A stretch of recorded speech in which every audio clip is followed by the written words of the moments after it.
नाज़रीन अस्सलाम वालेकुम, आदाब। मैं मरीम फातिमा, तेलंगाना न्यूज़ टुडे में आप सभी का खैर मकदम है। आइए नजर डालते हैं आज की हम खबर पर एक नज़र। सुनाई दे रहे थे।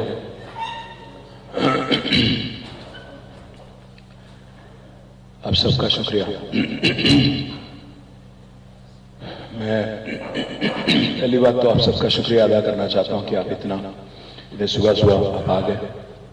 हमारे पार्टी की तरफ से पिछले 2-2.5 महीने से हम लोग कैंपेन में लगे हुए हैं, तो इनमें से कई सारे इश्यूज ऐसे हैं जिनके बारे में मैं थोड़ा क्लैरिफिकेशन देना चाह रहा था। खास हमारे माइनॉरिटीज़ और स्पेशली हमारे मुसलमान भाई और बहन जो हैं, उनको कुछ चीज़ों के बारे में जो अफवाहें, जो गुमराह करने की कोशिश जो कांग्रेस पार्टी और बीजेपी कर रही हैं, इनके बारे में मैं थोड़ा क्लैरिफिकेशन और इनके बारे में मैं कुछ कहना चाह रहा था। पहली बात तो यह है कि कांग्रेस पार्टी एक जबरदस्त नेगेटिव प्रोपेगेंडा चलाते हुए हमारी केसीआर साहब की हुकूमत को, बीआरएस हुकूमत को बदनाम करने की बहुत बड़ी कोशिश कर रही है। उन्होंने एक रूमर प्रोपेगेंडा ये चालू कर दिया कि 9 मस्जिदों की शहादत हो गई जब से बीआरएस पार्टी यहाँ पे सत्ता संभाली, यहाँ पे जब से बीआरएस की हुकूमत आई।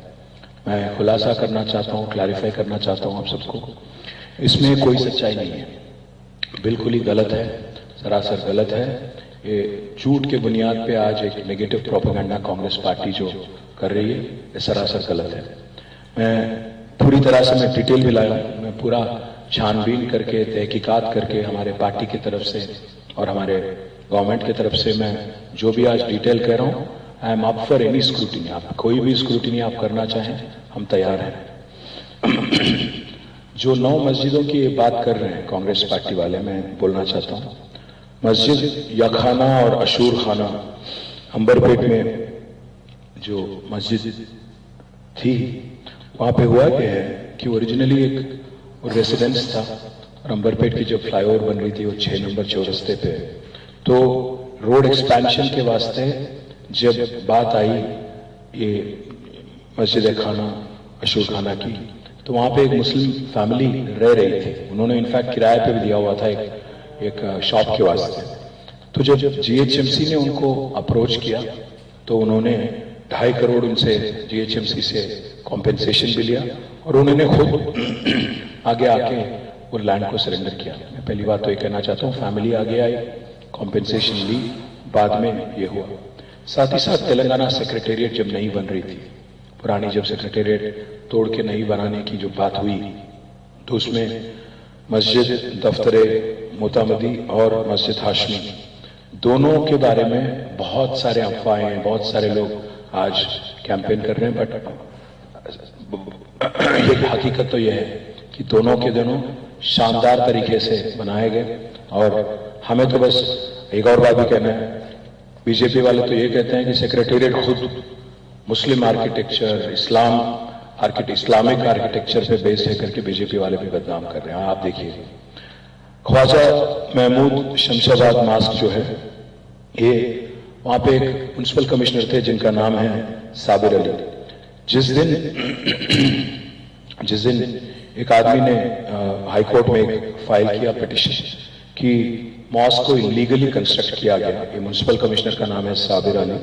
जब साबिर अली साहब आगे आके वो हाईकोर्ट ऑर्डर इंप्लीमेंट करने के कोशिश कर रहे थे, तो हमारे महमूद अली साहब, हमारे होम मिनिस्टर साहब खुद चले गए वहां पे और सारे वक्फ बोर्ड के भी अफसरों को लेके गए और अल्टीमेटली उसको पूरी तरह से रिकंस्ट्रक्शन भी, ख्वाजा महमूद शमशाबाद मास्क का रिकंस्ट्रक्शन भी पूरी तरह से हम लोग मुकम्मल कर दिए।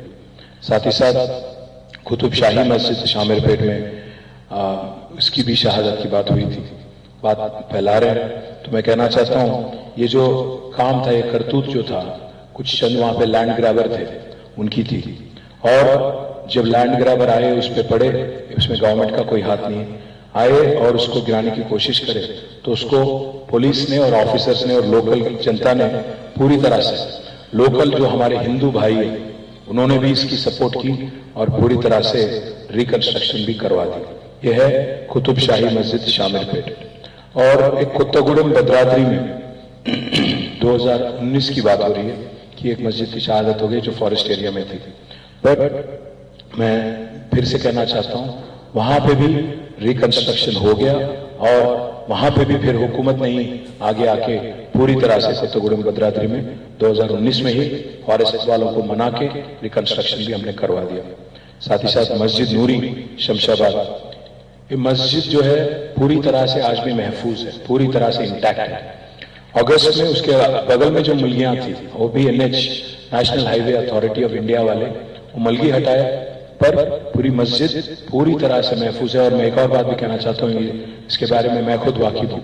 हमारे जो लोकल MP है रंजीत रेड्डी और लोकल MLA जो है प्रकाश गौड़, दोनों भी मेरे पास आए थे वहां के लीडरों को लेके, और हमने यहाँ पे मस्जिद नूरी का एक नया मस्जिद भी हमने बनाया। इसमें मलगी चले गए पर मस्जिद इंटैक्ट है और नया मस्जिद भी वहां पे बनवा दिया गया। साथ ही साथ एक आरोप ये भी लगा जा रहा है कि जलालगुड़ा बालापुर में एक उस्मान मोहम्मद करके कांग्रेस लीडर है, वो फैलाए जा रहे हैं कि यहाँ पे कुछ हुआ, पर मैं कहना चाहता हूँ यहाँ पे हुआ ही कुछ नहीं है। वहां पे मस्जिद का वहां पे कोई प्रूफ भी नहीं है कि वहां पे एक मस्जिद था। तो जो उस्मान मोहम्मद है, ये जो आज कह रहे हैं, ये जो आरोप लगा रहे हैं, सरासर गलत है। मैं आपसे कहना चाहता हूँ आखिरी में 9वीं मस्जिद कुतुब शाही मस्जिद जो हयात बख्शी मस्जिद के बारे में भी कुछ लोग क्लेम कर रहे हैं कि इनकी भी शहादत हो गई, बट मैं कहना चाहता हूं आपसे कोई प्रूफ नहीं है इसके बारे में, कोई एविडेंस नहीं है कि ये सच है। भाइयों, इसलिए मैं कहना चाहता हूं, आप जो एक फॉल्स प्रोपेगेंडा, जो रूमर मिल जो चल रहा है आज, इसको लेके थोड़ा होशियार रहिएगा, क्योंकि आज तेलंगाना में जीतने के लिए कुछ भी बोल के, मतलब नेगेटिव प्रोपेगेंडा चला के, कुछ भी बोल के, झूठ को वही सच बोलने का एक तरीका निकाल के, एक झूठ को 100 बार बोल के आज जबरदस्ती एक कोशिश कर रही है कांग्रेस पार्टी और बीजेपी वाले। इसके बारे में मैं हर किसी से कहता हूं कि आप होशियार रहिए। मुझे तो कांग्रेस पार्टी की रवैया देख के मुझे ये लग रहा, आज जो प्यार जता रहे हैं, जो मोहब्बत जता रहे हैं, वो हमारे माइनॉरिटी ब्रदर्स, खास हमारे मुसलमान भाई और बहन की तरफ, मुझे एक कहावत याद आ गई, एक बिल्ली 100 चूहे खा के हज को निकली। वो कहावत याद आ गई मेरे को। कई को बोले तो आज 55 साल हुकूमत चलाने वाली कांग्रेस, 55 साल हुकूमत चलाने वाली कांग्रेस आज आके ये कहती हैं कि मुसलमान गरीब है, लाचार है, पासमंदगी में फंसा हुआ है। तो मैं पूछना चाहता हूं भाइयों, कौन जिम्मेदार है? 55 साल हुकूमत चलाने वाली कांग्रेस जिम्मेदार है कि 9 साल हुकूमत चलाने वाले KCR जिम्मेदार है? आप सोचिएगा। एक बात मैं इस चीज पे कहना चाहता हूं, आज कांग्रेस पार्टी इतनी कंफ्यूज्ड है, इतनी बुरी तरह कंफ्यूज है, क्योंकि उनको किसी भी हाल में वोट चाहिए। इतना कंफ्यूज है वो कि उनके माइनॉरिटी डिक्लेरेशन खुद आज गड़बड़ है। और मैं आज पूरी जिम्मेदारी के साथ बात कह रहा हूं, आज कांग्रेस पार्टी ने जो माइनॉरिटी डिक्लेरेशन लाया, ये अगर अमलावरी होगी इसकी, तो सबसे ज्यादा नुकसान होगा मुसलमानों का। वो इसलिए क्योंकि कांग्रेस पार्टी कहती है अपनी माइनॉरिटी डिक्लेरेशन में कि सेंसस कराएंगे और माइनॉरिटीज को ले जाके मुसलमानों को BC में डालेंगे। मैं पूछना चाहता हूं, BC और मुस्लिम का क्या वास्ता है? हाँ, 4% तहफुजात के लिए मुसलमानों को, चंद कम्युनिटीज को ऐड किया गया BC में, BCE करके एक कैटेगरी बना के ऐड किया गया। बट इसका मतलब ये नहीं कि पूरे के पूरे मुसलमान आज BCE कैटेगरी में है। आज बीजेपी और कांग्रेस दोनों भी एक ही आवाज से बोल रहे हैं। अमित शाह, किशन रेड्डी और नरेंद्र मोदी ये कहते हैं कि 4% तहफुजात हटा देंगे।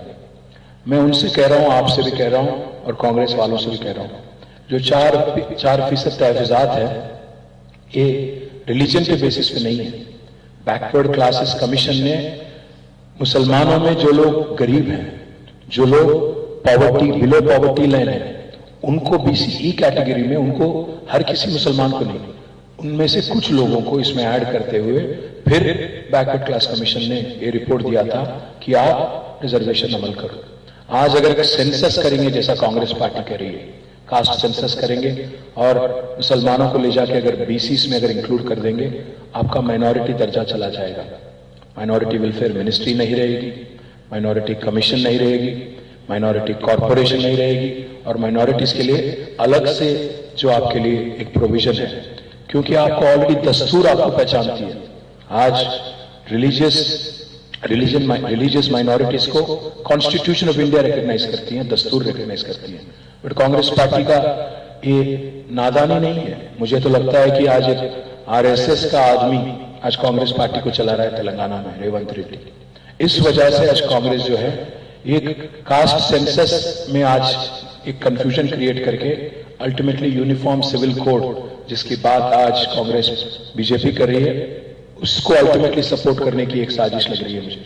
आप ये सोच, इलेक्शन के वास्ते नहीं बोल रहा हूं, आप सोच समझ के संजीदगी से काम लेना। आप भी, हमारे भाइयों से भी मेरी रिक्वेस्ट है, आप भी थोड़ा इस पे तहकीकात करिए, छानबीन करिए, इससे क्या नुकसान होता, फायदा होता, क्या होगा, जरा आप भी, आप दानिशमंद लोग हैं तो आप थोड़ा इस पे भी छानबीन करें, मेरी रिक्वेस्ट आपसे है। क्योंकि एक बार अगर आप बीसी में इंक्लूड हो गए तो फिर माइनॉरिटी वेलफेयर मिनिस्ट्री की कोई चांस नहीं रहेगा, माइनॉरिटी कमीशन की कोई चांस नहीं रहेगी, और अलग से बॉडी जो इंतजाम इससे पहले किए गए थे उनका कोई भी आपको फिर मौका नहीं मिलेगा। आखिर में मैं ये कहूंगा जरूर, माइनॉरिटी डिक्लेरेशन जो उन्होंने बनाया, सेंसस की जो बात की, वो सेंसलेस बात है, वो सेंसस नहीं सेंसलेस बात है। मैं फिर से कहता हूं, अगर वो सेंसस होगा, अगर आपको ले जाके बीसी में डाला जाएगा तो यूनिफॉर्म सिविल कोड जरूर अमलावरी करने में ये फर्स्ट स्टेप हो जाएगा, पहला कदम होगा, आप याद रखिएगा। और आज तक जब से मैंने ये मुद्दा उठाया तब से लेके आज तक वो कांग्रेस पार्टी वाले कम से कम क्लैरिफाई तक नहीं करे। मैं जो बात कह रहा था आपसे 4% तहफात के बारे में, मैं याद दिलाना चाहता हूं, बैकवर्ड क्लासेस कमीशन ने मुसलमानों में से 14 सेक्शन को पहचाना और उनके वास्ते अमलावरी की। कई सारे लोगों को इसमें एक्सक्लूड भी किया गया था। आज ना अमित शाह जानते हैं, ना किशन रेड्डी जानते हैं, ना रेवंत रेड्डी जानते हैं कि आज मुसलमानों में सैयद, मुगल, पठान, ईरानी, बोरा जैसे कम्युनिटीज को रिजर्वेशन अमल नहीं होती। जो गरीब है, जैसे बार्बर है, बुचर है, स्टोन क्रशर है, वॉशरमैन है, जो गरीब है, एकदम गरीब है, उनको गरीबी के हिसाब से, सोशियो इकोनॉमिक स्टेटस के हिसाब से रिजर्वेशन दिया जा रहा है। ये जो बात फैलाने की कोशिश बीजेपी कर रही है, जो साजिश बीजेपी कर रही है कि रिलीजियस बेसिस पर रिजर्वेशन है, ये सरासर गलत है। और फिर से मैं कहता हूं, हमने वादा किया था 12% तहफात की, हम उस पर बिल्कुल कंसिस्टेंट है। 2016 में हमने तेलंगाना असेंबली में एक बिल पास किया कि आप बढ़ाइए रिजर्वेशन, सुधीर कमीशन को हमने बिठाया और उस कमीशन के बेसिस पे, रिलीजन बेसिस पे नहीं बल्कि उनके कमीशन के बेसिस पे हमने बिल पास करके दोनों भी हाउसेस में, असेंबली में, काउंसिल में हमने दिल्ली भेजा। पर दिल्ली में जो बीजेपी की हुकूमत है, आप तो जानते ही हैं आपकी तरफ उनकी क्या रवैया है। इसलिए भाइयों, मैं आपसे कहना चाहता हूं, मैं क्लैरिफिकेशन देना चाहता हूं, पूरी कोशिश हमने की कि यहां से जो बिल हमने भेजा दिल्ली, केंद्र सरकार को, वहां पे जो यूनियन गवर्नमेंट है उसको मनाने की कोशिश हमने की।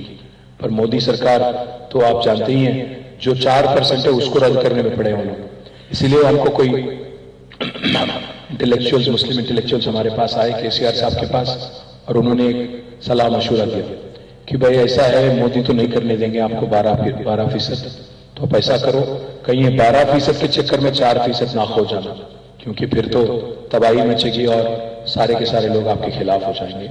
और ये सरासर नाइंसाफी है। हमारे यहाँ जो रिजर्वेशन जिनको मिला 4%, उनके लिए बहुत बड़ी मतलब खात्मा होगा, बहुत बड़ी खतरनाक उनके लिए एक स्टेप हो जाएगा।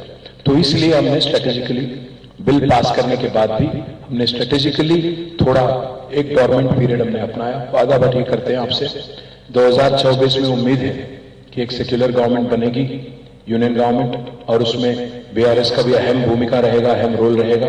तो वादा यह है, जो 2016 में हमने असेंबली में बिल पास की 12% तहफात की, उसको फिर ले जाएंगे दिल्ली और लड़ेंगे और इंशाल्लाह हासिल भी करेंगे, ये वादा आपसे है। साथ ही साथ एक और चीज मैं कहना चाहता हूं, चाहे कोई भी हो, अमित शाह हो या जो भी हो, कुछ भी बोले, 4% हटाना उनके बस की बात नहीं है, क्योंकि ये जो है सोशियो इकोनॉमिक बुनियाद पे रिजर्वेशन दिया गया। और इसको लेकर सवाल भी कई लोगों ने किया, कोर्ट में भी ये ठहरा नहीं।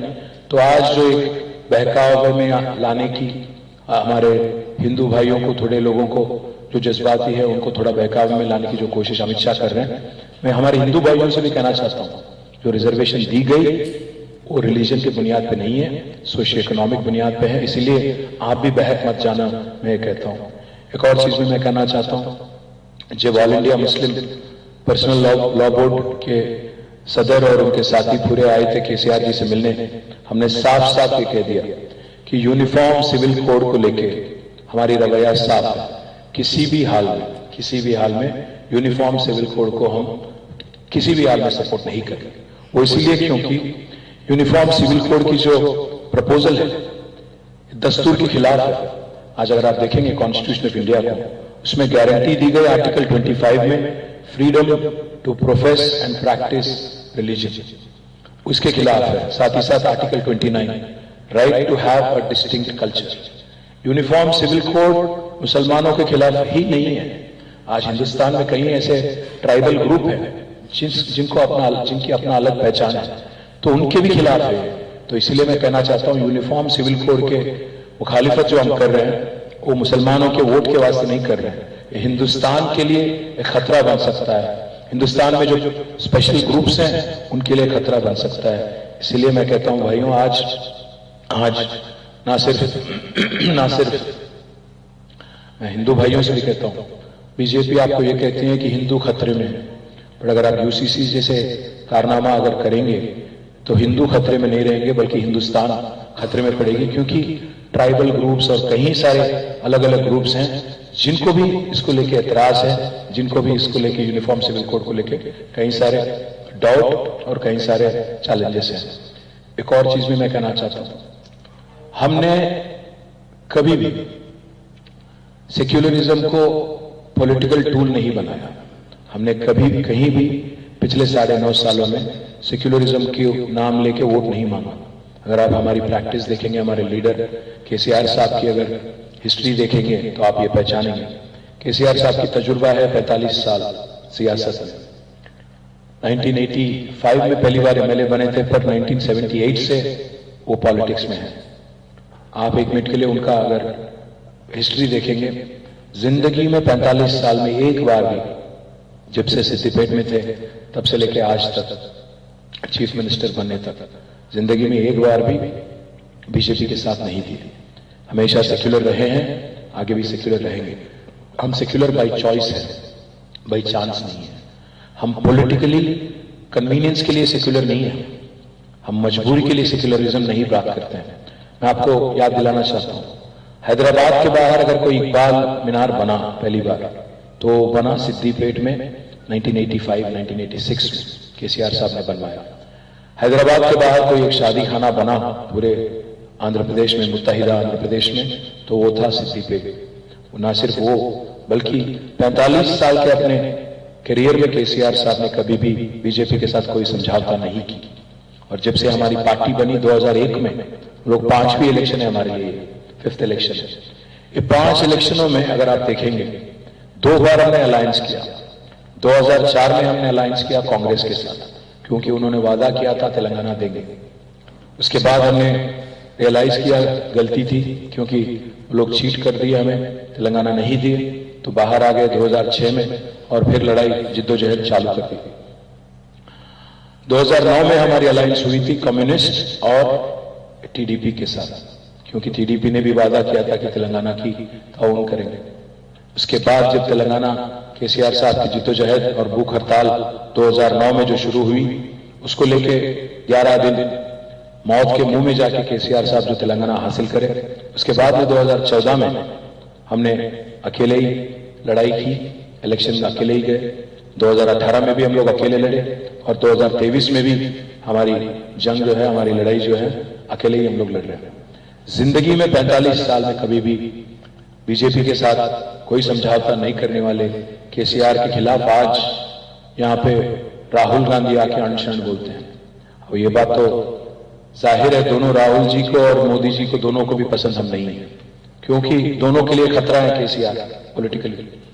अब मोदी आके ये कहते हैं कि केसीआर ने पैसा दिया कांग्रेस को कर्नाटक में, अब राहुल आके ये कहते हैं कि ये बीजेपी के बी टीम है। पर राहुल गांधी तो आदत से मजबूर है बेचारा, क्योंकि जाता है कोलकाता, वहां जाके बोलता है दीदी आप बीजेपी के बी टीम हो।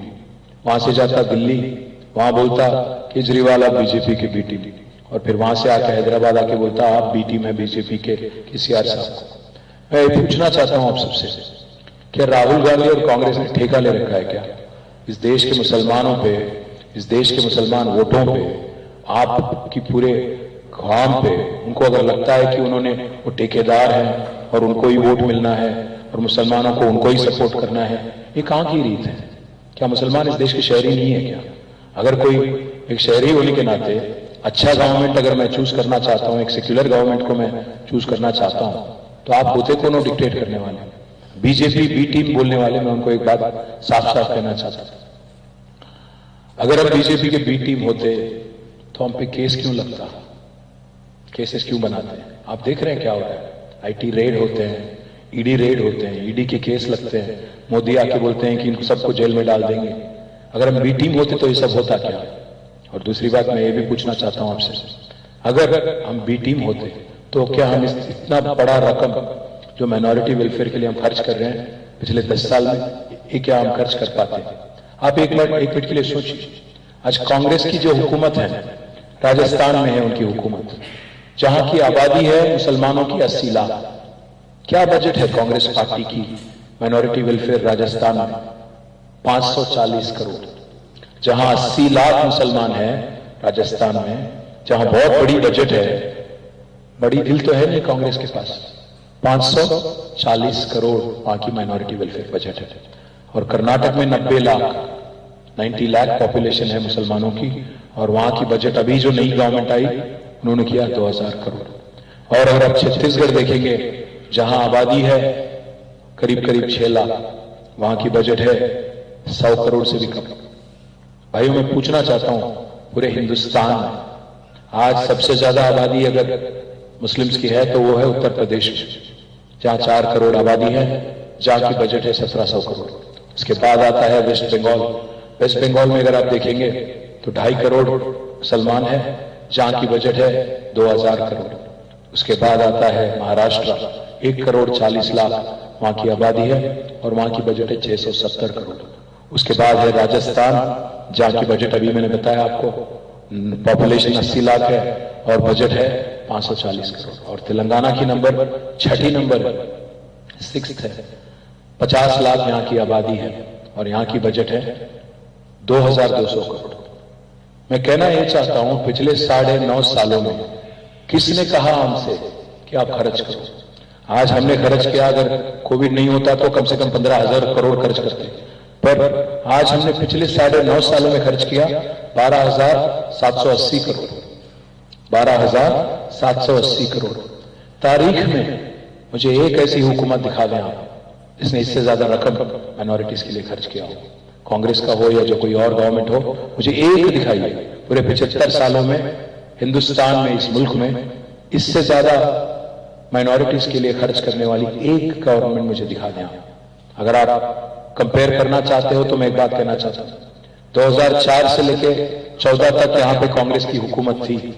कांग्रेस की हुकूमत ने आंध्र प्रदेश में, मुत्तहिदा आंध्र प्रदेश में कुल मिला के खर्च किया तेलंगाना इलाके में 930 करोड़ 10 सालों में, मतलब सालीना 100 करोड़ भी नहीं खर्च कर। हम लोग खर्च कर रहे हैं 2200 करोड़ और वो लोग नहीं खर्च कर पाए कम से कम 100 करोड़। और ये लोग आके आज हम पे शिकायत करते हैं, हम पे आरोप लगाते हैं। जैसा मैंने कहा, हम सेक्युलर बाय चॉइस है, पॉलिटिकल कंपल्शन की तरफ से नहीं है। हमें हमारी सेक्युलरिज्म को दिखाने के लिए 4000 किलोमीटर चलने की जरूरत नहीं है। 4 कदम चलेंगे और जो हमारे अगल बगल में हमारे जो मुसलमान भाई है, क्रिश्चियन भाई है, उनसे मिलेंगे, उनके हाथ मजबूत करके 4 कदम चल के हम दिखा देंगे, जैसा पिछले 9.5 सालों में हमने दिखाया 4 कदम। मैं ये बात जरूर कहूंगा आपसे कि हमने कभी ये नहीं सोचा कि अगर बजट दे दिया तो कोई मेहरबानी हमने कर दी। हमने फर्ज माना, इसको हमारा फर्ज माना, हमने इसको हमारी जिम्मेदारी हमने मानी, इसीलिए हमने ये सब कुछ किया। हमने कभी वादा भी नहीं किया, हमने कोई डिक्लेरेशन नहीं दिया, वादा नहीं किया कि हम रेजिडेंशियल स्कूल बनाएंगे आपके लिए। पर आज 205 रेजिडेंशियल स्कूल है हमारे माइनॉरिटी भाइयों के लिए, बहनों के लिए। आप मुझे एक ऐसी रियासत बता दें पूरे हिंदुस्तान में जहां 205 रेजिडेंशियल स्कूल तश्कील किए गए, जहां 1,32,000 बच्चे पढ़ते हैं, जिनकी देखभाल आज 1,20,000 रुपया एक एक बच्चे और बच्ची पे खर्च करके उनकी देखभाल की जाती है।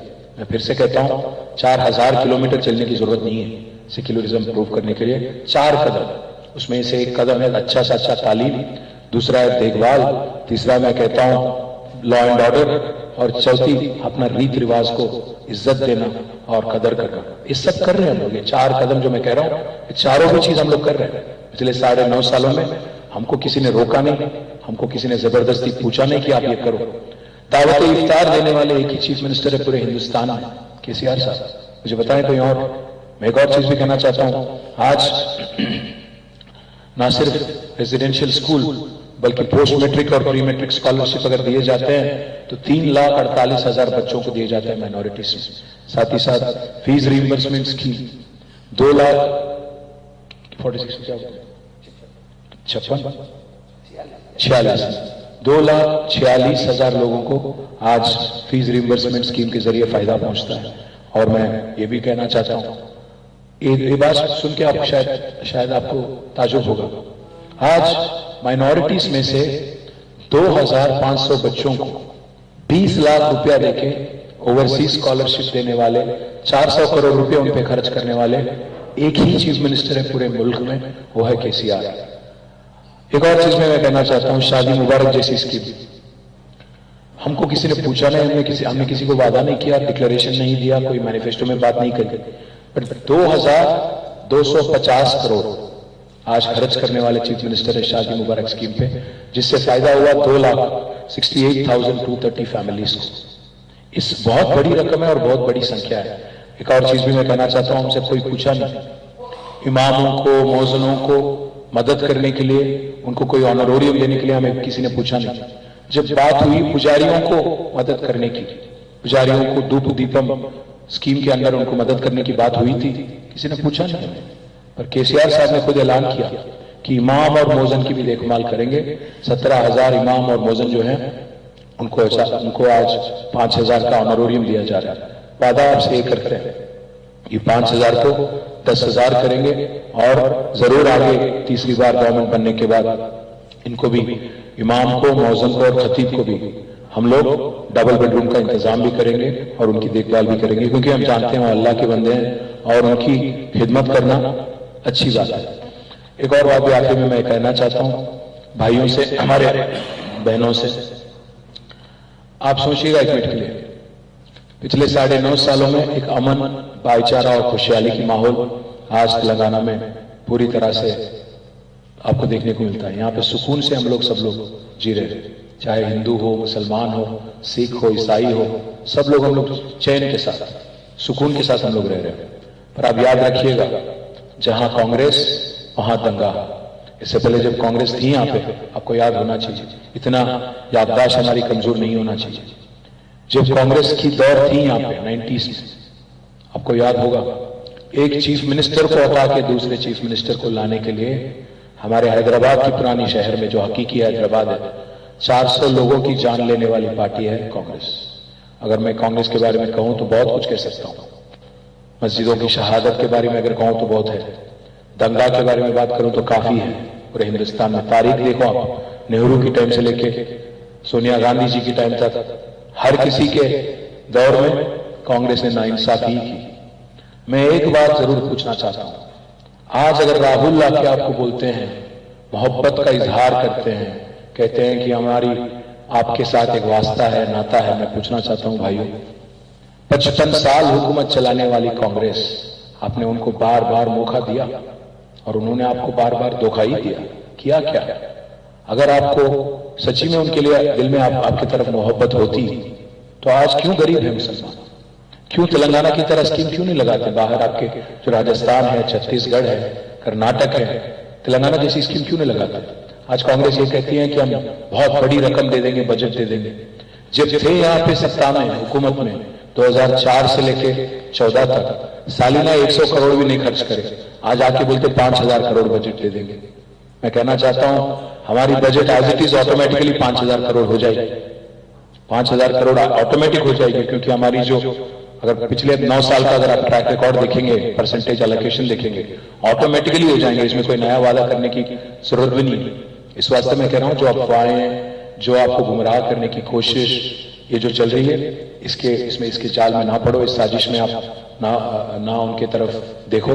आखिरी में एक बात जरूर कहूंगा, हाँ, कोशिश तो यह है दिल्ली की तरफ से, दिल्ली से लड़ना हमारे लिए तो फितरत बन गई, क्योंकि इससे पहले हम लड़ रहे थे दिल्ली में जो हुकूमत थी तेलंगाना हासिल करने के लिए, जिद्दोजहद हमारी उनके खिलाफ थी। अब पिछले 9 साल से इनसे लड़ रहे हैं, अब जो मोदी है उनके खिलाफ लड़ रहे हैं, वो हमारी गला दबाने की कोशिश करते हैं, वो हमारी आवाज को खत्म करने की कोशिश कर रहे हैं।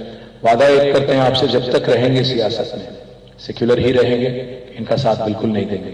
हाँ, कोशिश बहुत कर रहे हैं दिल्ली वाले और खास मोदी साहब और उनकी टीम, डराने की, धमकाने की, दबाने की, पर गर्दन कट जाए कोई परवाह नहीं, बट सर नहीं झुकाएंगे। मोदी के सामने हमेशा सेक्युलर रहेंगे। और आखिरी में ये भी कहता हूं, कुछ लोग ये भी बोल रहे हैं कि अगर आपको सीटें कम पड़ गई तो क्या करेंगे। मैं वादा कर रहा हूं आपसे, कोई जरूरत नहीं पड़ेगी, 80 से ज्यादा सीट मिलेंगे, तीसरी बार हुकूमत बनेगी, केसीआर साहब फिर से चीफ मिनिस्टर बनेंगे, जो अमन पसंद और माइनॉरिटी दोस्त चीफ मिनिस्टर है। हमें मालूम है कि आज हमारे भाई और बहन होशियार हैं, पूरी तरह से जहां वाकिफ है कि कौन आपके दोस्त है और कौन आपके दुश्मन। इसलिए मैं वादा करता हूं, किसी की जरूरत नहीं पड़ेगी, किसी की भी हमें मदद की जरूरत नहीं पड़ती। पिछली बार 2014 में हमें मिले थे 63 सीट, 2018 में मिले थे 88। इस बार हमें तो उम्मीद है कि 88 के ऊपर जीतेंगे आपके सबके दुआ से। इसलिए मैं कहता हूं, दुआओं में याद करिए, दुआओं में याद रखिए और केसीआर साहब को और हमारे पार्टी को जिताइए। और फिर से जो अमन, भाईचारा और खुशहाली तेलंगाना में आज देखने को मिल रही है, इसको आगे भी और तेजी से तरक्की के रास्ते पे ले जाएंगे। बस ये कहते हुए अब से रुक सकते हैं। बताइए जी, बताइए।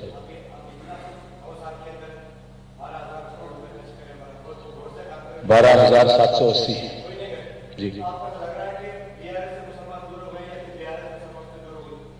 नहीं, थोड़ा सियासत दूर हो गया, बाकी लोग हमारे साथ हैं। मैं बात यही कह रहा हूं, सीधी बात है भाई, अगर कोई गुमराह करने की कोशिश करे तो साजिश को तोड़ना भी हमारी फर्ज है, हमारी जिम्मेदारी है। हमारे आमिर भाई से भी हमारी बात हुई थी, उनसे भी उनके साथ तो हम काम कर चुके हैं तेलंगाना जिद्दोजहद में। जाहिर भाई भी हमारे साथ, जहीर भाई भी हमारे साथ चलते थे।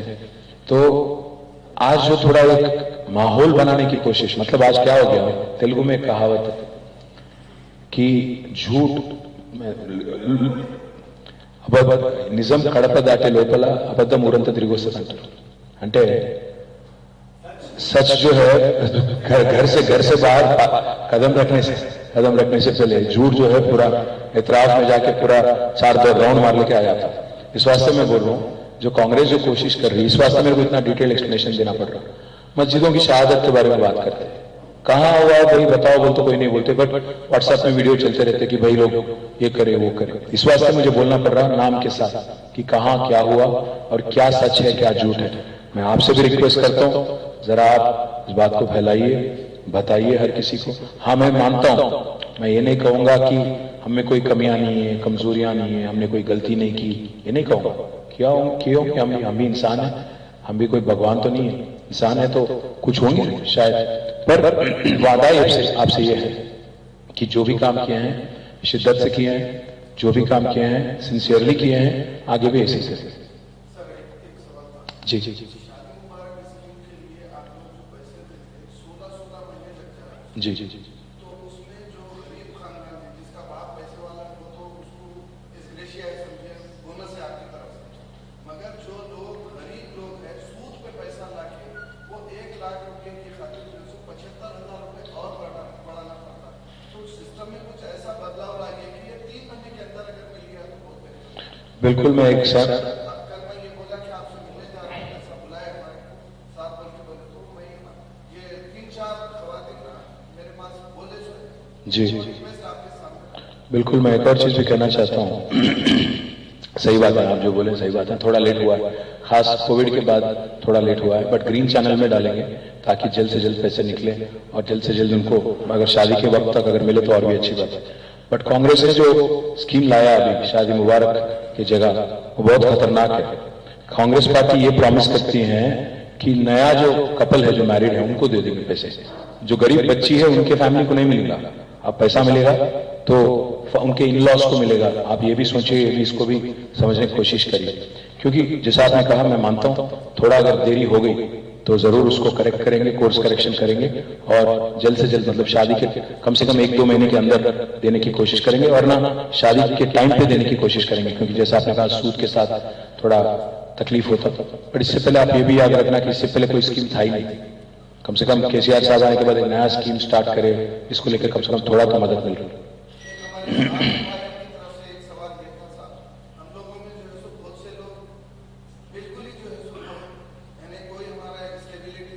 जी अब जो सोशल मीडिया पे काम कर रहे हैं वो लोग जो है कोई कुछ ऐसा, तो हमारे लिए 2 बेडरूम में हम लोगों को कुछ ऐसा दीजिए और सोशल मीडिया को आप एक प्लेटफॉर्म दीजिए जिससे हमारे लिए हमारे जितने भाई हैं। क्या नाम है? क्या नाम है? मेरा नाम Syed Akbar Mushtafa Khadri, Daily Time News. Syed बुलाल, लंबी नाम है आपकी? खादरी। तो खादरी एक ऐसी बात है, अब जर्नलिज्म भी दिन ब दिन बदलते जा रहा है। पहले था प्रिंट, बाद में आ गया इलेक्ट्रॉनिक, अब आ गया आपका डिजिटल। तो मसला इसमें यह है, कई सारे ऐसे डिजिटल जर्नलिस्ट नाम रख लेके हर दिन चीफ मिनिस्टर को गाली देने वाले जर्नलिस्ट भी काफी सारे हैं। मैं आपकी बात नहीं कर रहा हूँ खादर, आप जानते हैं मैं किसकी बात कर रहा हूँ। अब इसमें कौन ट्रेंड जर्नलिस्ट है, कौन पढ़ के जर्नलिज्म पढ़ के आया, कौन जैसे ही बन गया एक यूट्यूब लगा लेके, ये भी देखना पड़ता। तो एक्रेडिटेशन जो है मैं आपको बताने की कोशिश कर रहा हूँ। आज पूरे हिंदुस्तान में सबसे ज्यादा एक्रेडिटेड जर्नलिस्ट कहीं हैं तो तेलंगाना में है, 19,000 से ज्यादा जर्नलिस्ट। कंपैरिजन के लिए बोल रहा हूँ, गुजरात में 3,000 है। हमसे उनकी आबादी बड़ी है, स्टेट भी बड़ी है, पर उनका दिल बड़ा नहीं, वो अलग बात है। तो इसलिए मैं कह रहा हूँ कि आज तेलंगाना में जर्नलिस्ट वेलफेयर के लिए जो हम काम कर रहे हैं उसमें अगर डिजिटल जर्नलिस्ट को भी इंक्लूड करने की बात अगर की जाती है तो जरूर मैं इस पर गौर करूंगा, बात भी करूंगा। 3 तारीख के बाद हुकूमत जब हमारी बनेगी तो फिर एक बार फिर से आराम से बैठ के बात करेंगे। है कांग्रेस भी बदलेंगी, कांग्रेस बीजेपी कोई फर्क तो है नहीं। कांग्रेस का अब गांधी भवन में गार्ड से बैठ गया, क्या बोल रहे हैं भाई, आरएसएस का आदमी आके गांधी भवन में बैठ गया, गार्ड से बैठ गया वहां पे। तो इसलिए मैं बोल रहा हूँ चाहे कुछ भी कर ले, मैं तो आपसे वादा कर रहा हूं, आज आप याद रखो, हम लोग बीजेपी को पिछली बार भी एक ही सीट तक उनको सीमित करे, वो हम थे। कांग्रेस में काबिलियत नहीं है बीजेपी को हराने की। मैं वादा कर रहा हूं आपसे, तीनों बीजेपी, गोशा महल हम जीतेंगे, करीमनगर हम जीतेंगे, कोरुटला हम जीतेंगे, हुजूराबाद हम जीतेंगे। चारों जगह आप लिख लो, आज चारों भी जगह आज कांग्रेस डमी कैंडिडेट को खड़ा करे। आप 1 मिनट ये भी सोचो, गोशा महल में क्यों कांग्रेस नहीं कैंपेन कर रही? क्यों रेवंत रेड्डी जाके अपने कैंडिडेट के लिए कैंपेन नहीं कर रहा? क्यों राहुल गांधी नहीं जाता? क्यों प्रियंका गांधी नहीं जाती गोशा महल और कैंपेन करते राजा सिंह के खिलाफ? क्या समझाता है? करीमनगर क्यों नहीं जाते? करीमनगर में भी कोई नहीं गए, कोरुटला में भी क्यों कोई नहीं गए? जहां 3-3, 4-4 बदमाश लोग कंटेस्ट कर रहे हैं, जो खुलेआम कहते हैं कि मुझे मुसलमानों से नफरत है, उनको वहां पर कांग्रेस ने क्यों डमी कैंडिडेट को टिकट दिया? क्या मजबूरी थी? आज क्यों आज कैंपेन नहीं कर रहे हैं गोशा महल में राहुल जी? और क्यों मैं एक सवाल ये भी पूछना चाहता हूं, क्यों कांग्रेस 12% तहफात के बारे में क्यों नहीं बात करती? क्यों नहीं बात करते? क्या डर है, क्या खौफ है? किससे डर रहे हो? क्यों राहुल गांधी खुलेआम आके क्यों नहीं कहते कि हम 12% हम हमलावरी करेंगे? आपने कहीं सुना उनको बोलते हुए? तो इसलिए मैं कहता हूं, आप कांग्रेस में बीजेपी में कोई ज्यादा फर्क नहीं है, दोनों भी इस्तेमाल करते हैं आपको। एक तो आपको दिखा के, अब आके यहां बोलते हैं कोई कि आपका स्टीयरिंग असद भाई के हाथ में है, हमारा स्टीयरिंग हमारे ही हाथ में है, बीजेपी का स्टीयरिंग अदानी के हाथ में चले गया, वो अलग बात है। और बीजेपी वाले अगर ये मानते हैं कि हैदराबाद का नाम बदल देंगे, नाम बदलने से तकदीर नहीं बदलता। अगर तकदीर बदलना है तो अच्छे लीडर को चुनो और अच्छी गवर्नमेंट को, अच्छी हुकूमत को चुनो। नाम बदल दिए योगी आदित्यनाथ भी, क्या कर लिए? उनका क्या नाम था पहले? वो कुछ था आदित्य, कुछ तो नाम था, बाद में योगी बन गए उन्होंने, पर क्या फर्क पड़ा? हाँ, जो भी है उनका नाम, जो भी है, क्या फर्क पड़ता है यार? अब मैं अपना नाम बदल लेके अमिताभ बच्चन लगा लूं तो क्या अमिताभ बच्चन हो जाता हूँ? 6 फुट का होता हूँ क्या? उससे कोई नहीं फर्क पड़ता। वो बिल्कुल कतई मंजूर नहीं है हमें। हैदराबाद 450 साल की जो हमारी हिस्ट्री है, तारीख है, जो एक नाम है, जो पॉपुलर है, जिसको हम लोग प्यार से सब लोग पूरी दुनिया जानते हैं, उसको ऐसे ही महफूज रखेंगे, इसमें कोई चांस नहीं है बदलने का।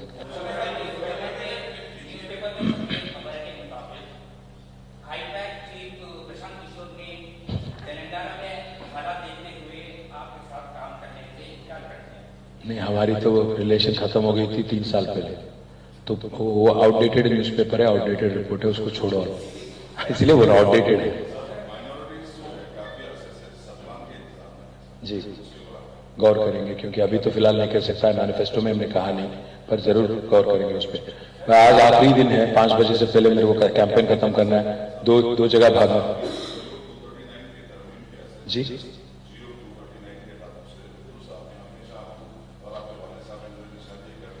जी जी, मैं पर्सनली देखता हूँ इस बात मैं सोहेल भाई को बोलता हूँ आपसे बात करने के लिए इसके बाद में। हाँ, क्यों नहीं दे सकते? पहाड़ी शरीफ में हम बनाना चाहते हैं, कोशिश ये करेंगे कि उसमें ज्यादातर माइनॉरिटी एंटरप्रेन्योर्स को मौका मिले। गलती है क्या माइनॉरिटीज को? नहीं, ऐसा नहीं भाई। रिक्वेस्ट ये आया था हमारे मिनिस्टर सबिता इंदिरा रेड्डी की तरफ से, जिनकी कॉन्स्टिट्यूंसी है कि पहाड़ी शरीफ में आप वहां पे एक पार्क बनाओ। अगर वो पार्क में ज्यादा माइनॉरिटीज को मौका मिले तो कांग्रेस पार्टी को क्या एतराज है, क्या तकलीफ है उनको? क्यों नहीं बनना? क्या मुसलमान एंटरप्रेन्योर नहीं बनना है? स्टार्टअप नहीं चलाना? कहीं को नहीं चलाना? क्या बोले? इस वास्ते बोल रहा हूं, मोदी और कांग्रेस एक ही आवाज में बोल रहे हैं, फिर तो दोनों की आवाज मिल रही। आप सोच लो फिर। हम तो बस हम यही कोशिश कर रहे हैं कि अगर ओल्ड सिटी में एक आईटी पार्क आ जाए, मलकपेट में तो हमने तश्कील की और चल रहा है, साथ ही साथ अगर पहाड़ी शरीफ में भी आए तो कुछ बच्चों को अगर मौका मिले स्टार्टअप एंटरप्रेन्योर बनने का, रोजगार मिले, तो क्या गलती है उसमें? शुक्रिया आपका, मुझे भागना है, माफी चाहता हूं। जी,